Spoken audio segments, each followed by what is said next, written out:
이 말씀 보겠습니다. 창세기 50장 1절에서 14절 말씀입니다. 약 80절입니다. 창세기 50장 1절에서 14절 말씀. 함께 교독하시겠습니다. 제가 먼저 1절 읽습니다. 요셉이 그의 아버지 얼굴에 굽으려 울며 입 맞추고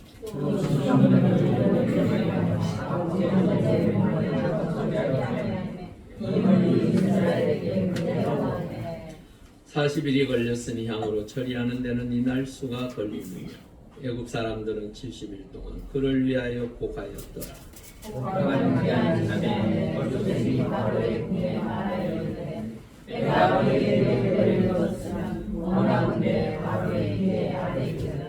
우리 아버지가 나로 맹세하게 하여 이르되 내가 죽거든 가나안 땅에 내가 파놓은 묘실에 나를 장사하라 하였나니 나로 올라가서 아버지를 장사하게 하소서. 내가 다시 오리이다 하라 하였더니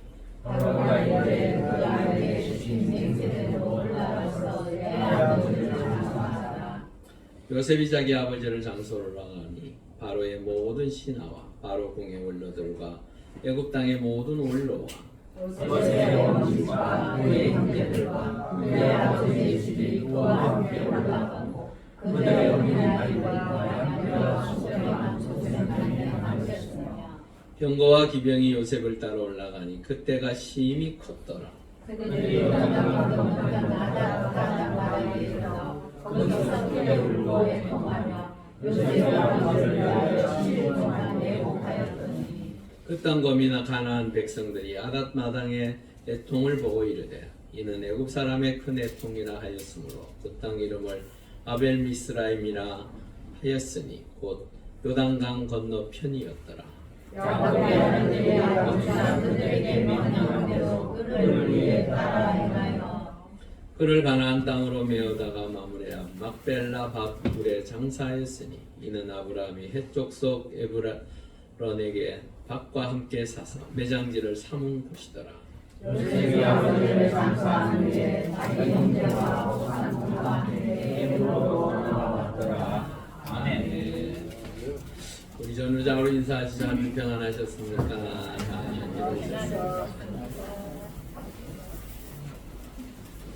예, 이제 12월입니다.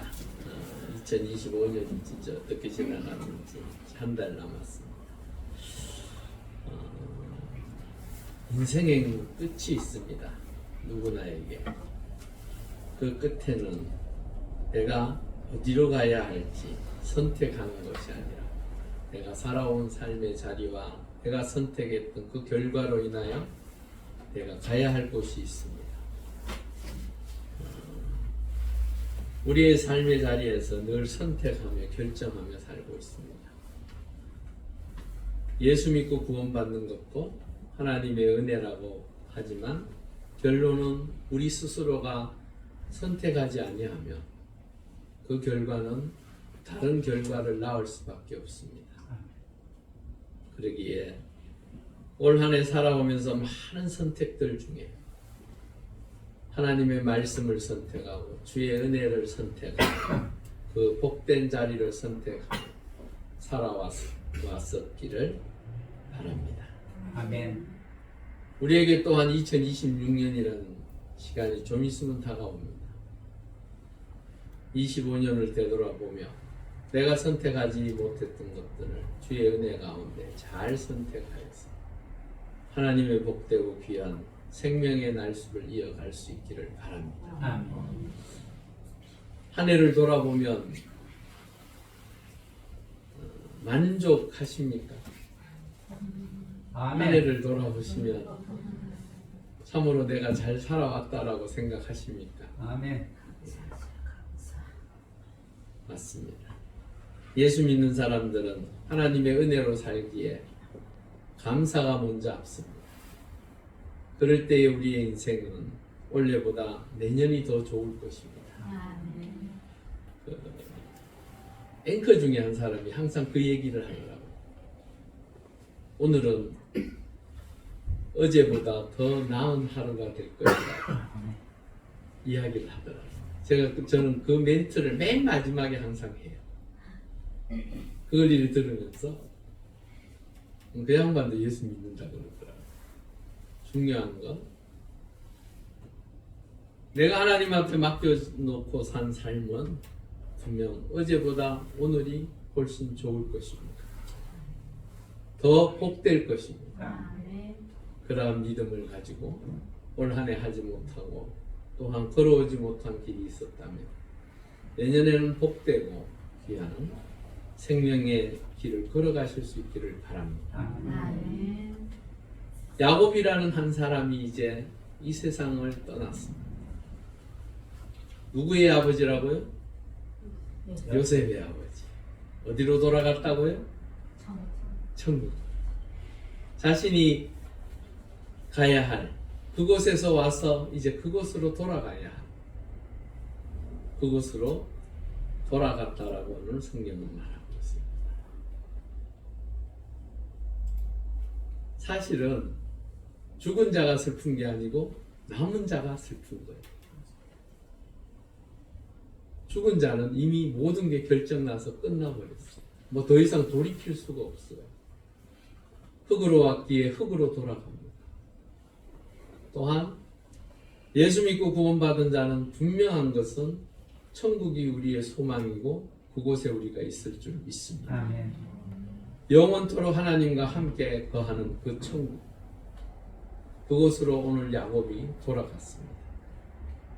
우리의 삶의 자리에서도 내가 돌아가야 할 곳을 생각하며 매일의 삶을 기쁨과 감사로 살아가실 수 있기를 바랍니다. 아멘. 우리에게는 늘 희노애락이 있습니다. 좋을 때가 있으면 나쁠 때가 있고 고통스러울 때가 있으면 기쁠 때가 있습니다. 그 길에서 좌지우지하지 마시고 하나님의 말씀하신 그 생명의 길을 꼿꼿하게 걸어가실 수 있기를 바랍니다.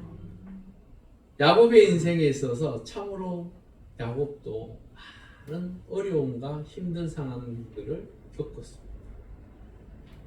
그런데 그 마지막은 죽음 앞에서의 그 남은 자들이 영화롭게 한다고 해서 그 죽은 사람에게 무엇이 중요하겠습니까? 많은 이 땅에 호랑이는 죽으면 뭘 남긴다고요? 가죽을 남긴다고 말합니다. 우리는 죽으면 무엇을 남긴다고요? 이름을 남긴다. 그 야곱의 이름, 이스라엘이라고 하나님께서 주신 그 놀라운 이름을 통하여 그의 인생의 마지막은 그래도 이 땅에서 축복받은 삶으로 마무리하는 것을 보게 됩니다. 우리도 언젠가는 하나님 앞에 가야 합니다. 우리의 날수가 얼마 남아있는지 아무도 모릅니다. 하지만 우리의 삶의 마지막 때에 하나님 앞에 섰을 그 기대가, 그 소망과 그 천국의 놀라운 은혜의 시간들이 우리에게 놓여져 있기를 바랍니다. 오늘 이 야곱의 죽음을 통하여 우리가 한번 묵상해 보려고 합니다. 죽음이라는 것은 분명 슬픔입니다. 이별은 슬픈 것입니다. 누가 그러더라고요. 나는 부모님, 내 형제가 죽어도 하늘에 소망이 있는데 뭐하러 그렇게 슬퍼할 필요가 있느냐고. 말이 됩니까? 안 됩니까? 반은 맞는데 반은 안 돼. 왜? 이별이라는 것은 다시는 못 본다라는 의미. 죽음을 통해서 더 이상 볼 수 없는 그 상황은 우리에게 고통입니다. 내가 날마다 사랑하고 함께 나누고 함께 했던 그 시간을 생각하면 얼마나 안타깝습니까? 그것이 슬프지 않다라는 것은 그 영혼이 메말라서 그래요. 여러분, 오늘 요셉을 보십시오. 아버지가 돌아가셨는데 그의 슬픔은요 차고 넘칩니다. 그는 하나님을 잘 섬겼습니까? 못 섬겼습니까? 너무 잘 섬긴 사람입니다. 너무 멋있게 인생을 살면서 하나님의 은혜 가운데 산 사람. 그도 분명히 천국에 대한 소망이 있을 거예요. 할아버지가 죽고 이제 아버지가 죽는 이 상황 속에서 그도 당연히 내 할아버지, 내 아버지가 천국에 갔을 걸 확신할 거예요.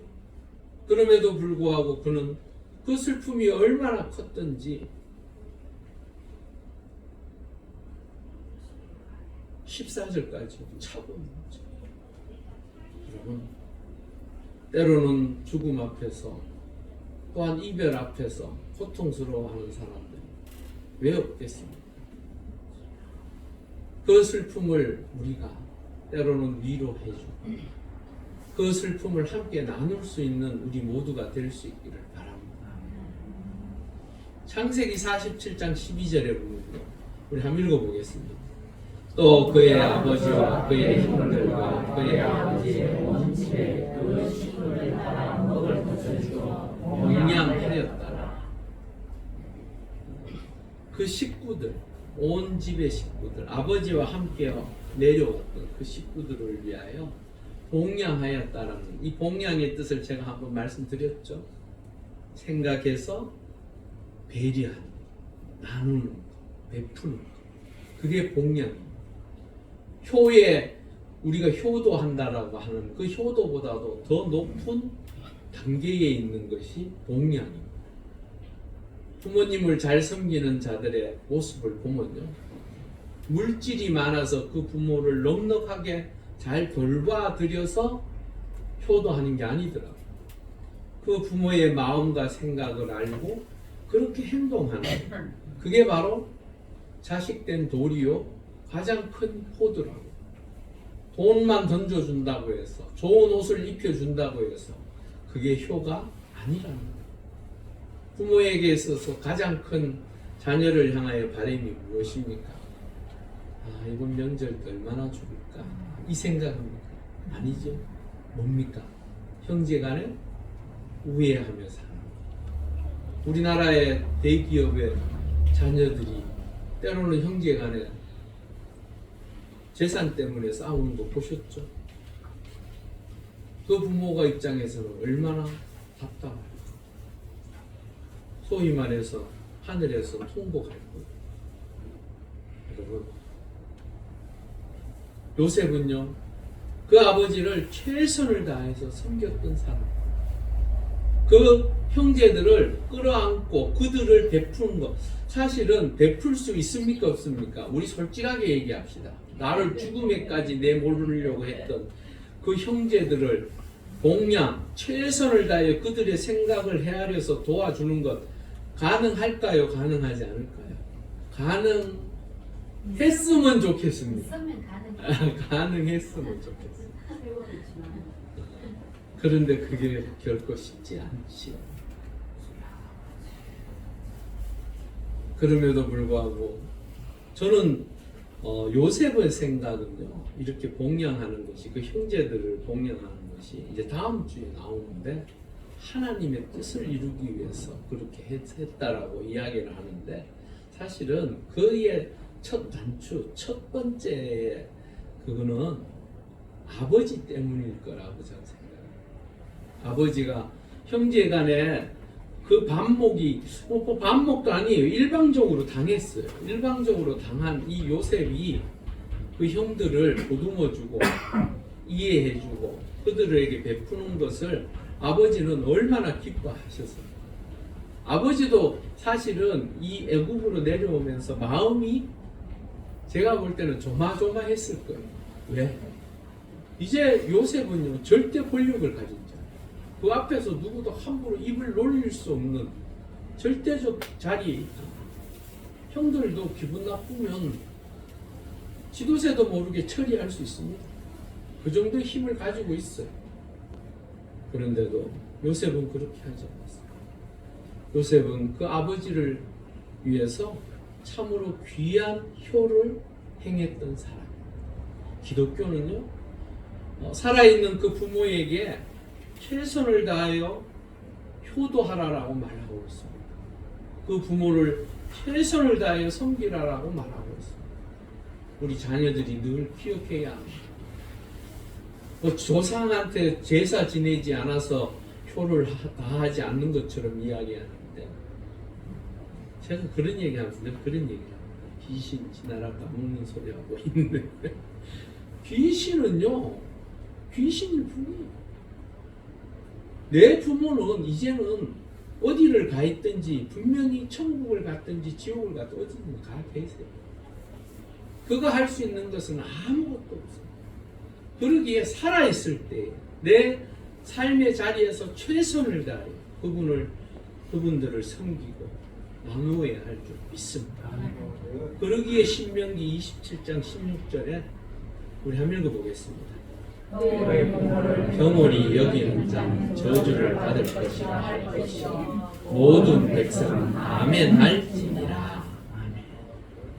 부모를 귀하게 여기고 그 부모를 위하여 요셉은 최선을 다해서 섬겼습니다. 그 요셉 입장에서 그 아버지가 이제 떠났으니 얼마나 가슴 아프겠습니까? 조금은 더 오래 사셔서 내가 누리고 있는 이 복을 같이 누렸으면 하는 마음이 왜 없었겠어요? 그는 정말로 아버지를 귀하게 여겼던 아들입니다. 그 아버지가요, 그 장례를 치는 그 무덤에 가까이 왔을 때 어떻게 했습니까? 7일간 또 애곡했고 또 아버지를 향한 마음이 얼마나 컸던지 그렇게까지 또 슬픔을 표하고 있습니다. 그 과정이 이제 뒤에서부터 쭉 나옵니다. 자, 2절에 보니까 그 아버지를 그 향으로 이제 몸을 처리하는데 얼마나 걸렸냐면요. 3절에 보면 40일이 걸렸고 향으로 처리하는 데는 이 날수가 걸리며 애굽 사람들은 70일 동안 그를 위하여 곡하였더라. 여기서 중요한 게 있습니다. 오늘 그 2절과 3절 입신양면, 입신양면은 효경에 보면요, 신체 발부 수지 부모라고 해서 내 신체와 살갗은 부모에게 받았기 때문에 이것을 손상하지 않는 것이 효의 시작이라고 합니다. 근데 입신양면이라는 이 말은요, 자신의 나와 있는 데 제가 한번 읽어드릴게요. 자신의 몸을 바르게 세우고 바른 도를 행하여 이름을 후세에 드날림으로써 부모님을 드러나게 해 드리는 것이 효의 마지막이라고 이야기합니다. 마지막. 그 생각하면서 그러면 이름을 드날리지 못하면 부모님한테 불효한 겁니다. 그건 아닙니다. 괜히 목사님이 그렇게 얘기하는데 나는 왜 하지? 그런 생각하실 필요 없고 중요한 것은 이 아버지가 죽었을 때 이 모든 과정이 70일 걸렸대요. 애굽 사람들은 일반인들이 이렇게 하진 않아요. 일반인들이 이렇게 하지 아니하고 왕이 죽었을 때 70일간 염을 하고 또한 그 슬퍼하는 기간을 70으로 두고. 자, 야곱이 그 가나안 땅에 있었으면 이스라엘 백성들은 지금도 장례를 하루에 치릅니다. 하루. 뭐 우리는 요즘 보통 며칠 장합니까? 3일 장하죠. 조금 더 길어지면 5일 장도 하더라만 중요한 것은 이스라엘 백성들은 거의 다 하루 장으로 끝납니다. 그래서 무덤에 가족묘에 누우면 그걸로 끝이에요. 그냥 바로 의사가 죽었다고 진단이 떨어지면 바로 하루 만에 장례를 치르고 끝나고 70일 어마어마한 날입니다. 사실. 그런데 이건 일반인들은 못하고 왕만 할 수 있는. 근데 야곱은 왕입니까? 총리입니까? 무엇입니까? 아니, 야곱이요, 야곱. 요셉의 아버지. 아버지는 사실은 아무것도 아니에요. 애굽에 이주해온 이주민일 뿐이에요.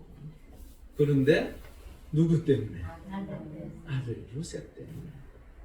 그 요셉으로 인하여 자그마치 왕이 누릴 수 있는 70, 제가 말씀을 드리죠. 야곱이 누리는 이 70일 죽은 사람에게는 의미 없습니다. 그렇지만 그 아들로 인하여 이 호사를 누린다는 게 좀 말이 되는지 모르겠지만 여하튼 간에 슬퍼해 줄 사람이 단지 자기 가족들 70여 명밖에 없을 것 같았는데 오늘 보니까 누가 슬퍼한다고 표현하고 있습니까? 애굽 사람들. 여러분, 그런데요, 성경은요 그렇게 이야기하지 않습니다. 요셉이 잘나서, 요셉이 잘해서 그가 그 놀라운 일들을 이루는 것이 아니라 신명기 27장 16절을 읽어보겠습니다. 그러나 내 종 갈렙은 그 마음이 그들과 달라서 나를 온전히 따랐은즉 그가 갔던 땅으로 내가 그를 인도하여 드리니 그의 자손이 그 땅을 차지하리라. 갈렙은 그 마음이 그들과 달라서 12명의 정탐꾼을 보내놨더니만 10명이 뭐라고 악평하는 말을 했을 때에 하나님께서 그의 마음은 다르다라고 표현하고 있으며 온전히 나를 따라랐다라고 표현하고 있습니다. 여러분, 갈렙은요, 갈렙과 요수아죠. 요수아와 그 두 사람은 하나님을 온전히 따라서 바라보았던 그 가나안 땅은 젖과 꿀이 흐르는 땅. 우리가 들어가서 밥숟갈로 이렇게 표현할게 뭐좀 무슨 소리를 하는 건가 싶어요. 가나안 땅을 보고 와서 이렇게 표현합니다. 그들은 우리의 뭐라고요? 밥이라. 밥숟가락 가지고 떠먹으면 돼. 누가 다 준비해 놓으셨다고요? 하나님.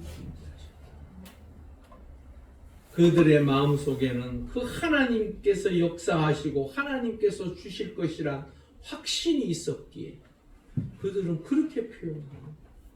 그렇게 따랐던 그들의 삶은 다른 20세 이상의 모든 사람들이 다 죽었는데요. 그 두 사람만 가나안 땅으로 들어갑니다. 그 20세 이후에 태어난 사람들과 함께. 여러분, 그들이 능력이 뛰어나서 그들이 무엇인가를 잘해서 무엇인가를 하나 이루어서 그곳에 들어갔던 것이 아니에요.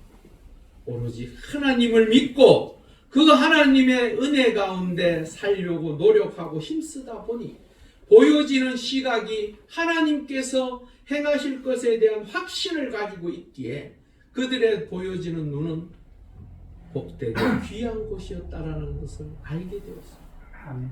인간적인 눈으로 볼 때는 보여지는 것들이 환경과 상황 때문에 제대로 눈이 가리워져서 판단할 수 없을 때가 너무나도 많아요. 그리고 있는 그대로 바라보다 보니까 그것이 내 마음에는 불편하고 어렵고 힘든 것들이 있더라는 거예요. 하지만 믿음의 눈으로 바라보고 그곳으로 나아갔더니만 하나님께서 그 가나안 땅을 이스라엘 백성들에게 주신 줄 믿습니다. 우리의 삶의 자리에서도 하나님께서 나를 통하여 역사하시고 인도하시고 함께 하시며 하나님의 놀라운 능력과 은혜의 역사를 통하여 이루어 가실 줄 믿습니다. 그걸 믿으십시오. 그게 바로 하나님께서 우리와 함께하는 증거들이 될 것입니다. 믿는 자에게 주시는 그 하나님의 놀라운 은혜의 역사가 우리 모두에게 있기를 바랍니다. 그리고 4절에서 6절에 보면 바로에게 이야기합니다. 장례를 치르기 위해서 잠깐 내가 아버지 유언을 받들어서 갔다 와야 됩니다 하고 하는 이게요, 지금으로 따지면 그냥 우리는 요즘 어떻습니까? 차 그냥 끌고 쭉 갔다 오면 되는 거잖아요.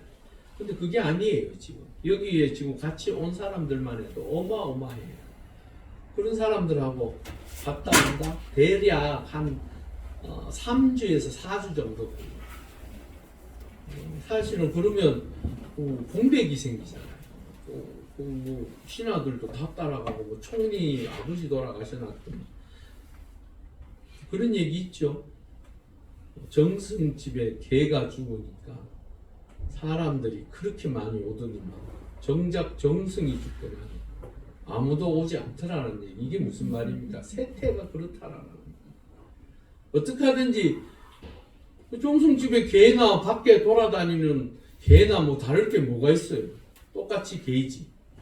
근데도 정승집에 있는 개는 죽었더니만 그것도 사람들이 모여들어가잖아요. 기가 막히지. 그만큼 세태가 그런 거예요.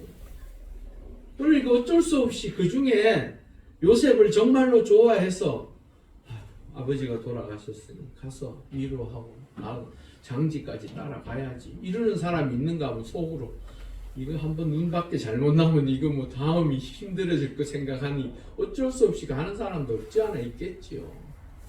중요한 것은 그 이야기를 바로에게 이야기하는 거예요. 그러니까 바로가 뭐라고 이야기해요? 오케이 갔다 오라고 이야기하고. 왜? 요셉은요 그냥 대충 뭐 제일 그 왕 바로 밑에 있는 총리 정도가 아니에요. 사실은 이 애국을 구원한 자예요. 맞죠? 그 흉년과 그 흉년 특히나 풍년이 들었을 때 그것을 예비하고 준비하여서 그 7년인 흉년을 대비했던 사람. 아마도 그때에 그것을 준비하지 않았다면 아마도 거기에 있는 백성이 얼마나 죽어나갈지 모르는 상황이었어요. 여러분, 백성들의 마음이 비가 오지 않아서 1년, 2년, 뭐 딱 7년이라는 게 정해져 있으면 좋겠지만 정해져 있지 않는 상황에서 1년, 2년, 3년 이렇게 시간이 지나가면 원래는 괜찮아지겠지 하는 그 생각이 3년까지 가면요. 그때부터 민심이 어떠한다고요? 요동치기 시작. 그리고 누구를 향해서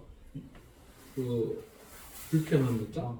왕이 뭐 다른 거 없어요. 우리나라 조선시대 때뿐만 아니라 모든 시대들 속에서 비가 오지 아니하고 한 달, 두 달, 석 달 비가 오지 않아서 힘들어지고 어려워지면 백성들이 왕을 향해서 부르짖습니다.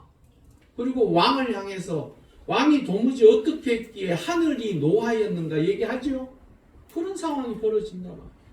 그런 상황을 하나님의 은혜 가운데 그것을 벗어날 수 있도록 만들어준 요셉에게 바로 입장에서는 당연히 고맙지요. 고맙다 뿐입니까? 자신이 왕권을 지키고 그 왕권을 통하여 일할 수 있도록 만들어준 게 요셉이에요. 그런 요셉의 말을 거절할 수가 있겠습니까? 중요한 것은 요셉이 그런 상황을 바라보고 이야기한 것이 아니라 내 아버지가 나에게 유언으로 남겼기에 내 어떠한 상황이든지 이 일을 내가 하겠다라고 하는 그 마음이 중요하다라는 거예요.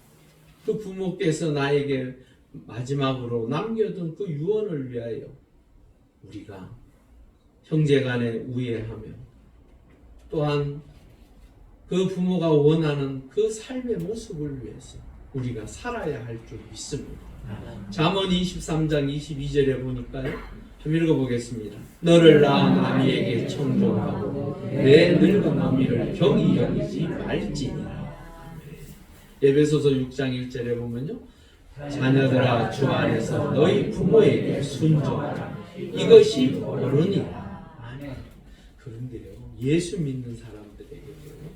유언과 같이 주님께서 남기신 말씀이 있어요. 주님은 사실은 죽지 않으셔서 유언이라는 말이 맞지 않습니다. 근데 이 땅을 떠나실 때 우리에게 부탁하신 말씀이 있다.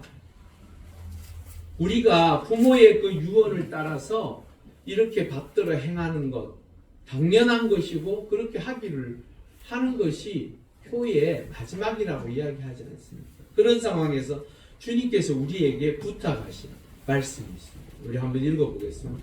마태복음 28장 18절에서 20절입니다. 예수께서 나와 말씀하여 이르시되 하늘과 땅의 모든 권세를 내게 주셨으니 그러므로 너희는 가서 모든 민족의 제자를 삼아 아버지와 아들과 성령의 이름으로 침례를 베풀고 내가 너희에게 분부한 모든 것을 가르쳐 지키게 하라.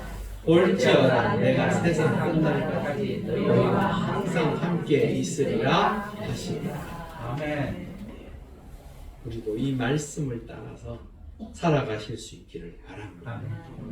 그러고 난 다음에 12절에 보니까요, 그 형제들도 명령한 대로 그를 따랐다라고 표현하고 있습니다. 여기에 그를 따라 행하였다는 이 말이 원어적으로는 캔이라는 단어인데요. 이 캔이라는 단어의 의미가 있는 그대로 정확하게, 있는 그대로 정확하게. 그러니까 아버지께서 말씀하신 대로 정확하게 따랐다. 이 아들들이 요셉 빼고는 나머지 형제들은 그 아버지와의 관계가 좋았을까요? 별로였을까요? 사실은 이 애굽으로 내려오기 전까지는요, 아버지하고 관계가 썩 좋지 못했어요. 아버지가 말씀하시면 그 말씀대로 행하는 게 아니라 자신들이 하고 싶은 대로 양치로 갔다가 배고프면 야 오늘 양 많이 잡아가 같이 먹자 이러면서 같이들 먹었을 수도 있었을 거예요. 그렇게 자기들 마음대로 생활하다가 이제 애굽으로 내려와서 요셉이라는 동생한테 이제 매여서 살고 있어요, 사실. 그런 상황에서 아버지 말씀을 제가 볼 때는 뭐 특별히 아버지가 더 이상 얘기할 건 없었겠지만 그래도 맨 마지막에 유언과 같이 남긴 이 말을 이 형제들이 비로소 그 아버지의 뜻을 따라서 행하였다라고 표현하고 있습니다. 그렇다면 그냥 그렇게 상황이 그렇게 되어서 그렇게 따랐던 것인가? 어쩌면 그렇지 않았을 수도 있을 것 같아요. 우리 창세기 35장 17절을 보겠습니다. 내가 아브라함과 이삭에게 준 땅을 네게 주고 내가 네 후손에게도 그 땅을 주리라 하시고, 야곱 입장에서는 아들들에게 늘 그런 이야기를 했을 거예요. 내가 죽어서 가야 할 곳은 가나안에 있다. 그리고 너희들도 언젠가는 하나님께서 너희들을 데리고 오실 것이라는 말을 하였을 것입니다. 이 말을 그들이 생각하면서 우리도 이곳에 있지 아니하고 언젠가는 가야 하는 그곳이 있기에 그들 마음도 아마도 이 말씀을 부여잡고 살 수 있도록 한 것이 아닌가. 여러분, 우리도 우리에게 주어져 있는 삶의 자리, 하나님께서 우리가 가야 할 그곳을 예비하시고 준비하시는 줄 믿습니다. 아멘. 그러기에 이 땅에 너무 많은 것을 욕심을 가지고 또한 무엇인가를 이루려고 너무 힘쓰지 마십시오. 내가 나에게 맡겨진 인생, 그 인생을 통하여 최선을 다하여 살지만 거기에 너무 매여서 슬퍼하고 괴로워하고 힘들지 않기를 바랍니다. 마지막으로 13절에 보니까 마물의 막벨라 밭굴이라는 것이 나와요. 그곳에 묻어달라고 이야기를 합니다. 이곳이 어떤 곳인가? 창세기 35장입니다. 잘못 53장이 됐어요. 자, 우리 한번 읽어보겠습니다. 말씀. 아브라함이 에브론에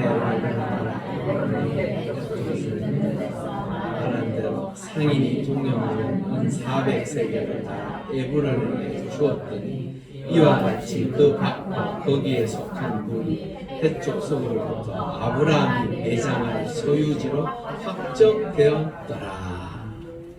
예, 아브라함이 그 할아버지 아버지 그 아브라함이 사실은 이 가나안 땅에서 매장지를 이미 준비해 놓았어요.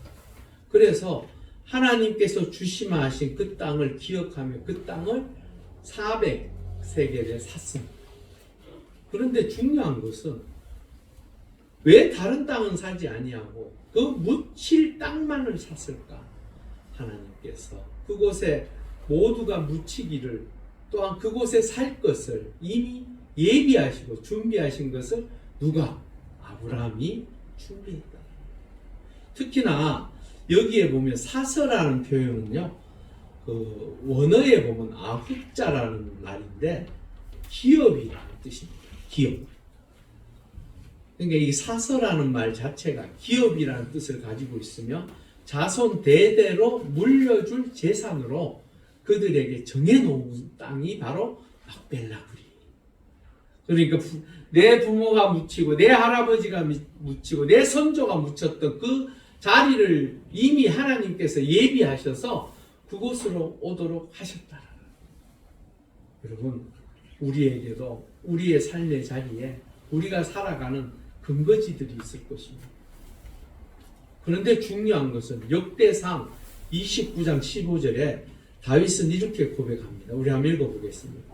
우리는 우리 조상들과 같이 주님 앞에서 나그네와 거류민들이라 세상에 있는 날이 그림자 같아서 희망이 없나이다. 우리는 이 땅에서 어떤 자와 같다라고요? 예, 나그네와 거류민과 같은 삶을 살 수밖에 없는 사람들이라는 거예요. 우리의 삶의 자리를 요한복음 14장 2절에 보면요, 우리가 이곳에서 떠나면 주님께서 내가 너희를 위하여 거처를 예비하러 가신다라고 표현하고 있어요. 우리가 가야 될 영원한 나라, 그 천국은 주님께서 우리를 위하여 예비하시는 줄 믿습니다. 그러기에 이 거류민과 같이 나그네와 같이 사는 이 인생의 길에 있어서 너무 힘들어하고 고통스러워하고 너무 아파하지 않기를 바랍니다. 하나님께서 주신 우리 인생의 길에 있어서 우리가 마지막 이 땅에 모든 것을 내려놓고 가야 할 것은 주님께서 예비하신 복되고 영원한 곳인 줄 믿습니다. 우리가 그것을 가지고 소망하며 우리의 삶의 자리에, 나에게 주어져 있는 삶의 자리에서 최선을 다하여 살 때 그것을 너무 안타까워하고 괴로워하고 슬퍼하지 마시고 나에게 주어져 있는 그 날수 동안 내가 하나님의 은혜로 살아가며 고백하며 그 은혜가 우리의 삶의 자리에 이번 한 주 충만하시고 주의 이름으로 축원합니다. 우리 함께 기도하시겠습니다. 하나님, 우리를 불쌍히 여기시고 우리도 마지막 가야 할 곳이 있음을 알게 하시고 그곳을 바라보며 소망을 갖고 내 삶의 자리가 날마다 감사와 기쁨으로 충만한 삶이 되게 해달라. 우리 함께 간절히 30초 정도 기도하시겠습니다. 할렐루야. 아버지 하나님 감사합니다. 하나님의 은혜가 주의 백성들이 이 땅에 하나님의 은혜 가운데 매일의 삶을 살아갑니다. 하지만 분명한 것은 누구나에게 비껴갈 수 없는 마지막 때가 있음을 고백합니다. 아버지 하나님 간절히 기도하고 우리가 죽어가야 할 그 천국은 상상도 할 수 없을 만큼 귀하고 복된 곳이라고 성경은 말하고 있습니다. 아버지 하나님, 우리의 삶의 자리에 하나님께서 허락하신 생명의 날수 동안 최선을 다하여 살되 너무 안타까워서 슬퍼하고 괴로워하고 고통스럽지 아니하도록 참으로 하나님께서 나에게 허락하신 그 놀라운 자리를 생각하며 그 천국을 바라보며 기쁨으로 감사로 매일같이 살아가는 우리 모두가 되게 하여 주시옵소서. 할렐루야. 아버지 하나님 감사합니다. 우리에게 이 땅을 허락하시고 우리가 살아갈 수 있는 삶의 자리를 허락하신 것을 감사합니다. 간절히 기도하옵기는 하지만 우리는 언젠가는 떠나야 합니다. 모든 것을 내려놓고 주님께서 예비하신 그곳으로 가야 합니다. 하나님, 이 땅에 살면서 하나님께서 기대하시는 대로 최선을 다하여 살게 하시사 내 삶의 자리에 내 마음과 내 생각대로 되지 아니하여 너무 고통스럽고 힘들어하지 않게 하시고 우리가 가야 할 그곳을 바라보며 나에게 주어져 있는 삶의 자리를 최선을 다하여 감당하며 날마다 감사와 기쁨으로 살아갈 수 있는 우리 모두가 되게 하여 주시옵소서. 감사함을 돌리오며 예수님의 이름으로 간절히 기도 올려옵나이다.